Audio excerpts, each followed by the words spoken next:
네, 이제 확률 분포 뒤에 있는 문제들은 기출 문제들입니다. 확률 분포를 이용한 기출 문제들이라고. 그래서 얘네들을 풀면서 우리가 앞에서 배운 확률 분포를 다시 한번 더 복습하면서 요 5단원을 정리해 보도록 하겠습니다. 77번입니다. 어떤 전자부품의 불량률은 0.1이다. 자, 여기서 100개를 뽑는데 이랬을 때 불량품의 개수를 확률 변수 x라고 한대. 자, 그러면 x는 바로 뭐야? 이항 분포를 따르는 거죠. 100개를 시행하는데 그때그때마다 불량품이 나올 확률 0.1인 거죠. 자, 요런 이항 분포를 따르고 있다라는 거를 이 문제를 읽자마자 여러분들이 찾아 주셔야 됩니다. 자, 이랬을 때 다음 설명 중 옳지 않은 것은 첫 번째 x가 10일 확률이랑 90일 확률 둘을 비교하면은 10일 확률이 더 크니. 자, 10일 확률 이항 분포에서 어떻게 구하면 돼? 170 곱하기 0.1 성공을 10번 하시고 실패 0.9를 90번 하세요. 자, 요런 뜻이 되는 거죠. 다음 불량품이 90개일 확률 100시 90 곱하기 불량률이 나올 확률 90승 해주시고 정상품이 나올 확률 0.9를 10승 100에서 90 뺀 것만큼 곱해주세요. 자, 이렇게 이항 분포의 확률을 적어줄 수가 있을 겁니다. 자, 얘네 둘의 크기를 뭐 해보시라고? 비교해 보시라고. 근데 100시 10이랑 100시 90은 뭐해? 같죠? 조합에서 10대 90으로 팀 나누는 거라고. 그래서 둘이 같으니까 지워줄 수가 있고, 얘는 0.1을 10번 곱하고 0.9를 몇 번 곱해? 90번 곱하는 거고, 얘는 0.9를 10번밖에 안 곱하고 0.1만 90번 곱하잖아. 그럼 1을 90번 곱하는 것보다 당연히 9를 90번 곱하는 값이 당연히 더 뭐하겠어? 크겠죠. 그래서 1번 맞는 설명이 됩니다. 또는 이렇게 생각하는 거야. 지금 불량률이 0.1이잖아. 그럼 불량품이 잘 나와 안 나와? 잘 안 나오죠. 10%의 확률로 불량품이 나온다고. 그럼 불량품이 잘 안 나올 거 아니야. 90%는 정상품이니까 정상품이 나올 확률이 더 크잖아. 그런 상황에서 100개 중에 10개만 불량품이 나오는 상황이 더 많이 나오겠어? 아니면 100개 중에서 불량품이 가뜩이나 안 나오는데 90개나, 무려 90개나 불량품이 되는 확률이 더 크겠어? 당연히 10개인 경우, 더 작은 경우의 확률이 더 크겠죠. 그래서 이렇게 수식으로도 비교할 수도 있지만 여러분들이 요 상황을, 요 문제의 상황을 생각해 보시면은 이게 더 정말 더 희박한 경우다, 희박한 사건이다, 더 나올 확률이 더 작을 거다라는 게 논리적으로 아마 이해가 되실 겁니다. 자, 그래서 이렇게 수식으로도 풀 수 있고 이렇게 확률의 상황을 생각해서도 푸실 수 있어야 된다라는 말씀 드리겠습니다. 자, 다음 2번 보기 보겠습니다. x가 1보다 클 확률은 1이니. 이 소리 뭐야? 무조건 불량품은 1개 이상 나오냐는 소리죠. 100개의 부품을 생산했어. 그 중에서 불량품의 개수가 x인데 이 불량품의 개수가 1개 이상 나올 확률이 1이라는 소리는 무조건 100개를 생산하면은 불량품은 1개 이상 나오냐라고 물어보는 거랑 같은 거죠. 그렇죠? 확률이 1이라는 거는 이 안에 있는 사건이 뭐 하는 거야? 무조건 발생한다는 소리잖아. 확률은 다 합치면 1이니까 이게 전체 사건이란 소리죠. 근데 잘 생각해봐. 우리가 이항분포 이렇게 있을 때 x는 무슨 값을 가질 수 있다라고 우리가 앞에서 배웠어? x는 0부터 가진다고. 불량품이 나올 확률이 0.1인데 진짜로 100개 중에 불량품이 하나도 안 나올 수도 있잖아. 다 정상품만 나올 수도 있죠. 당연히 100개 중에 0.1의 확률로 불량품이 나오는 거니까 불량품이라는 사건이 안 발생할 수도 있는 거잖아. 그래서 이항분포는 0부터 출발해서 어디까지? 요 100까지의 값을 갖는다라고 말씀을 드렸습니다. 그렇기 때문에 x가 1 이상일 확률은 뭐야? 1부터 시작해갖고 100까지의 확률을 다 더하라는 소리잖아. 그렇더라도 뭐가 남아있어? x가 0일 확률이 남아있죠. 그래서 이항분포의 확률을 구했을 때 x는 0일 확률부터 시작해갖고 1일 확률부터 시작해갖고 마지막 x는 100일 확률까지 다 더하면 이게 모든 사건의 경우니까 이 경우에는 1이 나오겠죠. 근데 지금 우리 문제에서 나온 1보다 클 확률이란 소리는 뭐야? 이만큼의 확률만 다 더해보란 소리잖아. 불량품이 1개 이상 나오는 사건은 1개부터 시작해서 100개까지 나오는 사건이니까 이 확률들을 다 더해보란 소리죠.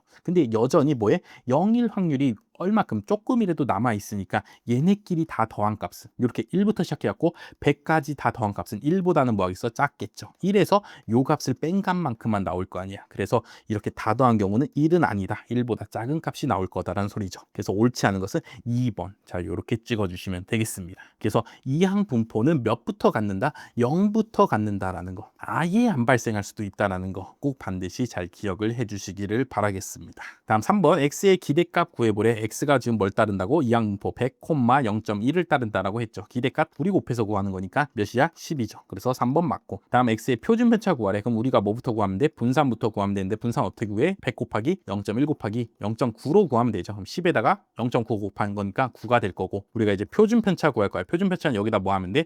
루트만 씌우면 되죠. 그래서 3이 된다라는 설명도 맞게 됩니다. 그래서 정답 몇 번이었다? 2번이었다. 이항분포는 0부터 갖는다. 자, 그거를 한 번 더 잘 복습을 해주시기 바라겠습니다. 자, 다음 78번입니다. x는 평균이 50이고 분산이 시그마 제곱인 정규분포를 따르고 y는 평균이 60이고 분산이 9시그마 제곱인 정규분포를 따른다고 할 때, 자, 이게 성립한다면 c의 값은 몇이냐라는 말이죠. 자, x도 y도 뭘 따라? 정규분포 따르잖아. 그럼 뭘 해야지 둘을 비교할 수가 있어? 표준화를 해줘야지 비교할 수가 있죠. 그래서 x를 표준화하면 뭘로 바뀌고 표준 정규분포를 따르는 확률 변수인 z로 바뀌게 되고, 자, 60도 표준화할 거야. 그럼 뭐 하면 돼? 평균 50 빼고 표준 편차가 몇이야? 분산이 시그마 제곱이니까 표준 편차는 그냥 시그마가 되는 거죠. 지금 이 값이랑 뭐랑 같대? p. y도 표준화하면 뭘로 바뀌고 z로 바뀌고, c에서 뭘 빼? 60을 빼주신 다음에 뭘로 나눠야 돼? 9시그마 제곱이 분산이니까 표준 편차만 구하면 여기다 루트 씌우면 뭐가 돼? 3시그마가 되는 거죠. 그래서 얘네 둘이 같다를 이용해서 풀어주시면 되는 거죠. 자, 얘는 뭐야? 표준 정규분포에서 어떤 값보다 클 확률이고, 얘는 뭐야? 표준 정규분포에서 어떤 값보다 뭐에 작을 확률이잖아. 근데 지금 걔네 둘이 뭐하다고? 같다고. 어떻게 하면 그럴 수가 있어? 표준 정규분포에서 어떤 값이 있어? 어떤 값 뭐 a라고 치겠습니다. a라는 값보다 클 확률이랑, 그 다음에 표준 정규분포에서 어딘가에 b라는 값이 있어. 그 b라는 값보다 작을 확률이 이 두 확률이 뭐하다고? 같다고. 그러면은 지금 무슨 상황이란 소리야? a랑 b는 요 0에 대해서, 평균 0에 대해서 뭐하다는 소리야? 대칭이란 소리죠. 그래서 우리가 표준 정규분포에서 1보다 큰 값이 나올 확률이랑 마이너스 1보다 작은 값이 나올 확률이나 뭐하니까 대칭이니까 같다라고 해서 풀었죠. 그렇기 때문에 얘네 둘은 지금 뭐다? 부호가 서로 반대다라는 소리가 되는 거죠. 그래서 이 표준 정규분포의 대칭이라는 성질을 이용해서 우리가 다시 수식을 쓰면 어떻게 돼? 시그마 분의 둘이 빼시면 10이죠. 10이랑 값이랑 3시그마 분의 C-60이랑 값이랑 둘이 어떻게 같다고? 부호가 반대로 같다고. 그래서 여기다가 마이너스 붙인 값이랑 같다. 자, 요렇게 해서 풀어주시면 되겠습니다. 자, 그래서 이 방정식을 풀어주시면은 시그마끼리 뭐하고 약분되고 3 곱하면은 마이너스 30은 C-60입니다. 따라서 C는 몇이다? 30입니다. 이렇게 찾아줄 수가 있게 되겠죠. 그래서 정답은 3번입니다. 자, 이렇게 풀어주시면 되겠습니다. 다시 표준 정규분포에서 어떤 값보다 큰 확률이랑 어떤 값보다 작은 확률 둘이 같아. 그 소리 뭐라고? 0에 대해서 두 값이 뭐인 상황이라고? 대칭인 상황이라고. 그래서 이 값이랑 이 값이 둘이 지금 서로 뭐하다고? 부호만 반대라고. 그래서 한쪽에다가 마이너스 붙여서 이렇게 방정식 만들어 주면은 풀 수가 있다라는 말이죠. 그래서 이런 식으로 정규분포 문제를 푼다라는 거 한번 봐주시기 바라겠습니다. 다음 79번입니다. 확률 분포에 대한 설명 중 옳지 않은 건 누구냐? Z가 표준 정규분포 따른데, 그럼 마이너스 Z도 표준 정규분포 따르니, Z가 지금 뭐 한다고? 표준 정규분포 0,1 따른대잖아. 그러면은 마이너스 Z도 뭐 하겠어? 정규분포 따르겠죠. 왜냐면은 이렇게 표준 정규분포가 이렇게 있어. 0에 대해 대칭이 있어. 자, 근데 마이너스 Z라는 건 뭐야? 여기에 있는 마이너스 값들에다가 다시 또 마이너스 붙이니까 얘네들이 다 어디로 이사 가겠어? 플러스로 이사 가겠죠. 그러고 나서 이쪽에 뭐 있어? 플러스 값들 원래 있었을 거 아니야. Z에서 원래 플러스 값들이 있을 거라고. 근데 마이너스 Z면은 요 플러스 값들이 뭐 하겠어? 여기 마이너스로 이사 갈 거란 말이야. 그럼 여전히 요 정규분포 모양은 뭐해? 여기 마이너스인 부분이 다시 여기 플러스로 0에 대해서 대칭으로 넘어가니까 여전히 이렇게 그래프가 그려질 거고, 여기 플러스인 부분도 마이너스 붙여서 여기로 넘어가면은 요 부분이 여기로, 요 부분이 여기로, 요 부분이 여기로, 자, 요렇게 이사 가면은 다시 요쪽에서도 이렇게 정규분포 그래프 그려질 거 아니야. 결국 마이너스 Z도 뭐 한다고? 정규분포 따른다고. 우리 또 이거 앞에서 했죠. 정규분포를 따르는 확률 변수를 뭐 더하거나 빼더라도 정규분포 따른다고 했잖아. 그렇기 때문에 마이너스 붙이더라도 당연히 정규분포 따르게 되는 거고, 자, 평균 0인데 거기다 마이너스 붙였어. 여전히 평균 몇이야? 0이 되는 거고, 자, 분산이 1인데 마이너스 Z 이제 뭘 구할 거야? 분산을 구해보래. 그럼 어떻게 해야 돼? 요 마이너스 1 값이 앞에 어떻게 돼? 제곱해서 앞으로 튀어나가죠. 제곱하면 몇이야? 그냥 1이잖아. 그렇기 때문에 그냥 Z의 분산이랑 같다고. 그렇기 때문에 여전히 분산이 1이 되는 거죠. 그래서 마이너스 Z도 여전히 뭐가 된다? 표준 정규분포가 된다라는 설명 맞게 됩니다. 또는 이렇게 그래프로 생각해봐. 그래프 얘 0에 대해서 대칭이잖아. 그래서 마이너스인 애들 플러스로 이사 갔어. 그다음 플러스인 애들 마이너스로 이사 갔어. 여전히 뭐해? 그렇더라도 그냥 우리가 전체적으로 보면 뭐야? 표준 정규분포로 보이겠죠. 표준 정규분포가 될 거 아니야. 그렇기 때문에 마이너스 Z도 표준 정규분포가 된다. 그래프로도 확인할 수가 있고, 플러스든 마이너스를 하더라도 여전히 정규분포를 따른다. 그다음에 평균에다가 마이너스 붙여보고 분산에다가 마이너스 붙이면 어떻게 되는가를 해서 직접 구해봐도 여전히 평균이 0이고 분산이 1인 정규분포가 되므로 표준 정규분포가 된다. 자, 이런 식으로 파악을 해주시면 되겠습니다. 다음 2번, x가 자유도가 10인 t분포를 따를 때 제곱한 놈은 어떻게 되냐는 거야. T분포를 뭐하면 제곱하면 뭐가 된다고? F분포가 된다라고 했죠. 그래서 X가 지금 자유도가 10인 T분포 따르고 있어. 그럼 제곱하게 되면은 F분포 따르게 되는데 이때 자유도가 어떻게 되냐라는 거야. 어떻게 된다고? 분자 자유도는 그대로 1이고 분모 자유도, 여기 원래 T분포에 있던 자유도가 어디로 온다? 분모로 온다라고 말씀을 드렸죠. 그래서 1,10인 F분포를 따르게 된다고. 그래서 2번 설명도 맞게 됩니다.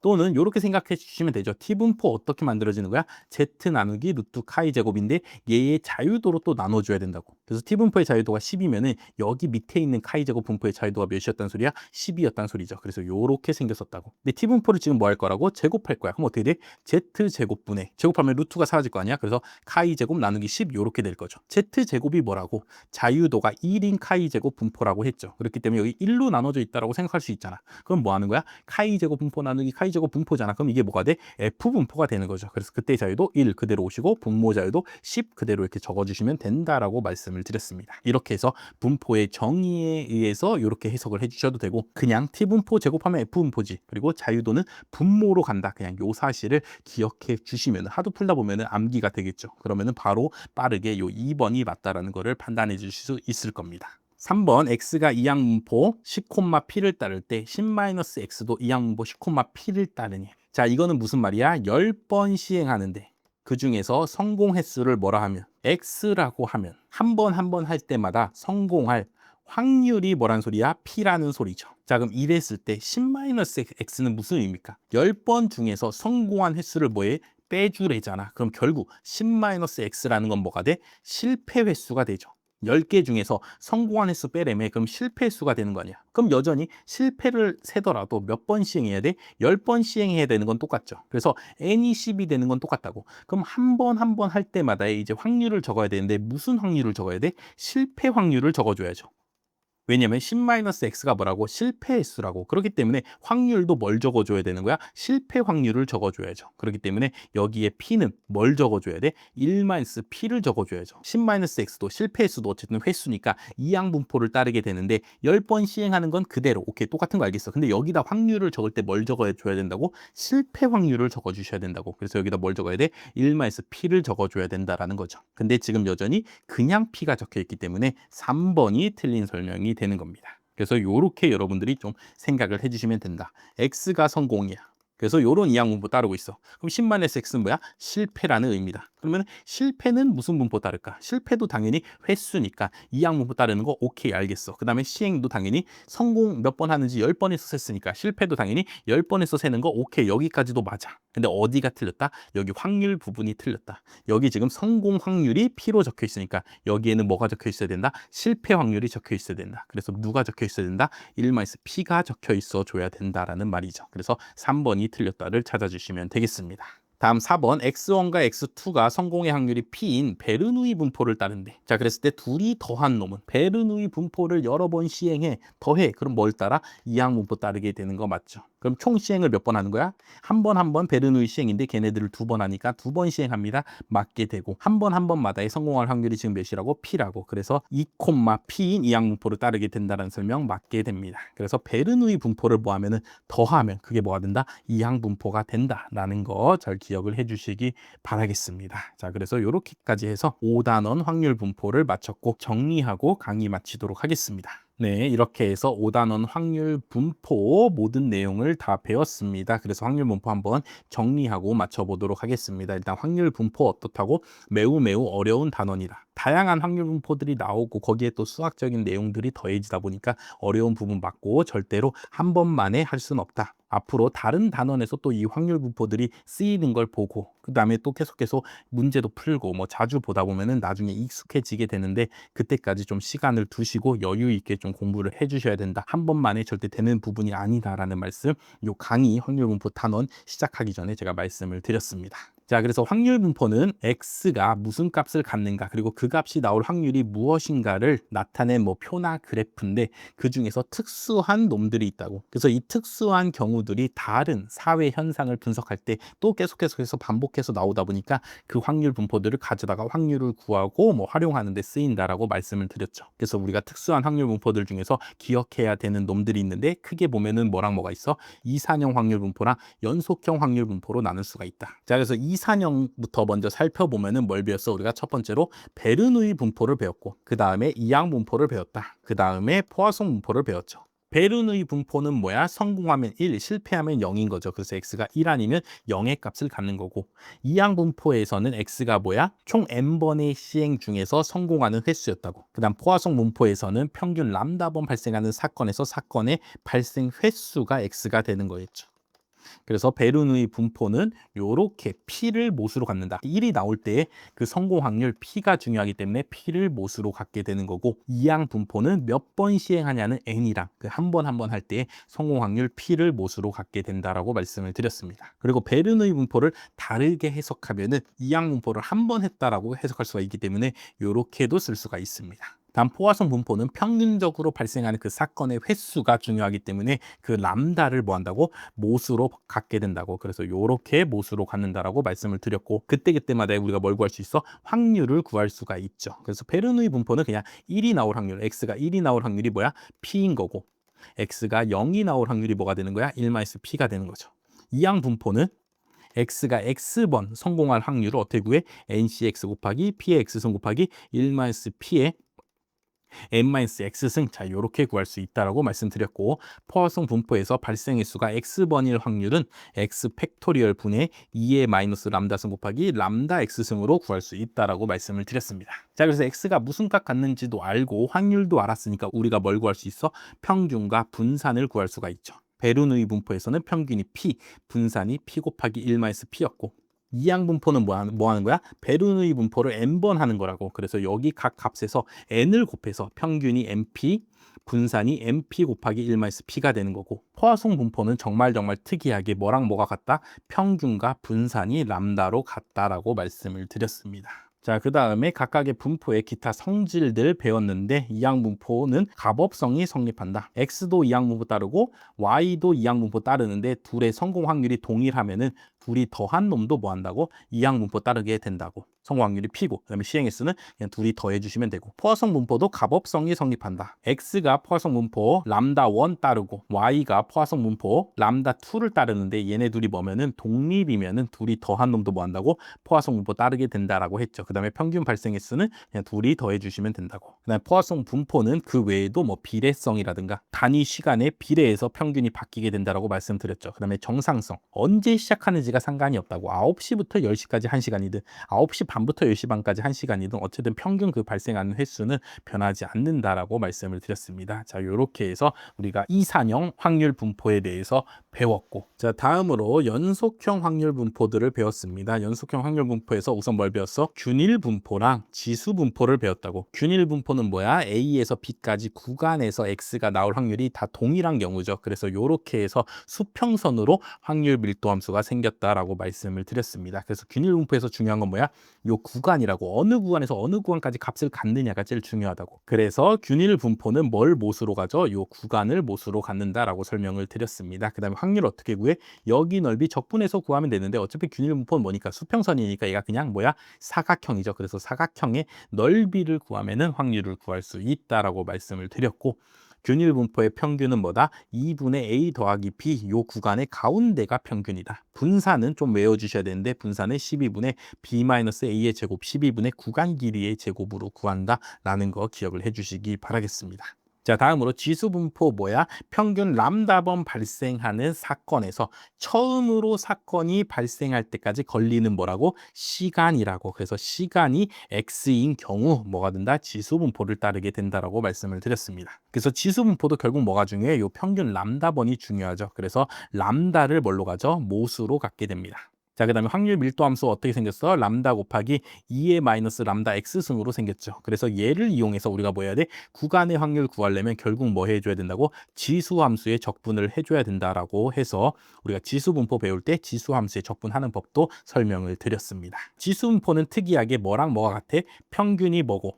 람다분의 1이고, 분산이 람다 제곱분의 1이어서 뭐가? 표준 편차가 여기다 루트 씌우니까 람다분의 1이 돼서 평균과 표준 편차가 같은 분포라는 특이한 성질이 있었죠. 그 외에 지수 분포의 다양한 성질들, 뭐 생존함수라든가 무기역성이라든가, 자, 이런 것들을 추가로 배웠습니다. 근데 얘네들은 뭐 잘 시험에 나오는 부분은 아니니까 그냥 이런 게 있다라고까지만 여러분들이 봐주시면 되겠습니다. 자, 다음으로 우리 통계학에서 너무너무나도 중요한 뭘 배웠다? 정규 분포를 배웠죠. 자, 정규 분포 뭐라고? 평균 뮤를 중심으로 좌우 대칭인 종 모양을 가지는 확률 분포라고. 그래서 정규 분포에서 중요한 건 뭐야? 바로 요 대칭성이죠. 자, 정규 분포의 확률 우리가 적분해서 구하려면 매우 힘들기 때문에 뭐해? 표준 정규 분포의 확률만 미리 구해놨다고 통계학자들이. 그래서 표준 정규 분포라는 게 뭔데? 평균이 0, 분산이 1인 정규 분포를 말하는 거죠. 자, 그래서 원래 정규 분포를 표준 정규 분포를 이용해서 확률을 구하려면 우리가 뭘 해줘야 돼? 표준화를 해줄 수 있어야 된다고.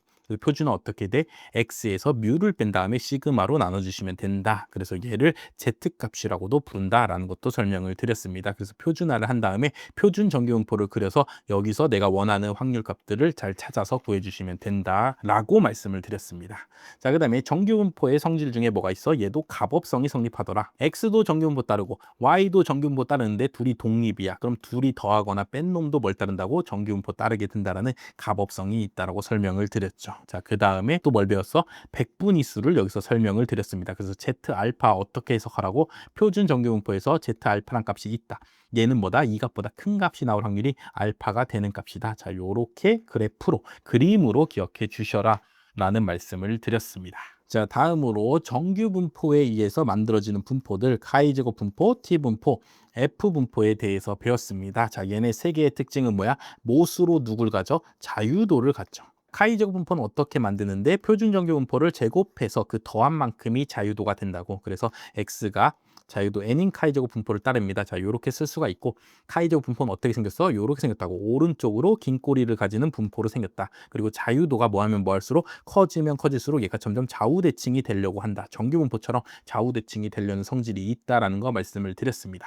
카이제곱 분포의 평균은 뭐가 돼? 자유도 그냥 n이 되고, 분산은 뭐가 된다고? 2n 자유도에다가 2배한 값이 된다. 자, 요까지 여러분들이 봐주시면 되고, 카이제곱 분포 역시나 뒤에서 카이제곱 검정이나 모분산 검정할 때 우리가 지겹게 볼 거기 때문에 그때 또 공부하시면 더 익숙해지실 겁니다. 다음 T분포 어떻게 만들어지는지 얘는 좀 외우는 게 조금 어렵다. 왜냐면은 얘는 쉽잖아. 표준 정규 분포로 그냥 제곱해서 더합니다. 쉽잖아. 근데 얘는 조금 어려운 수학적 원리로 만들어진 거기 때문에 우리가 어쩔 수 없이 그냥 암기하셔야 된다라고 말씀을 드렸습니다. 그래서 표준 정규 분포 나누기 루트 카이 제곱 분포를 하는데, 이 카이 제곱을 뭘로 나눠줘? 자기의 자유도로 나눠줘야 된다. 그러면은 T분포가 되고, 얘는 자유도를 누구 가져? 요 카이 제곱 분포의 자유도를 그대로 갖는다라고 말씀을 드렸습니다.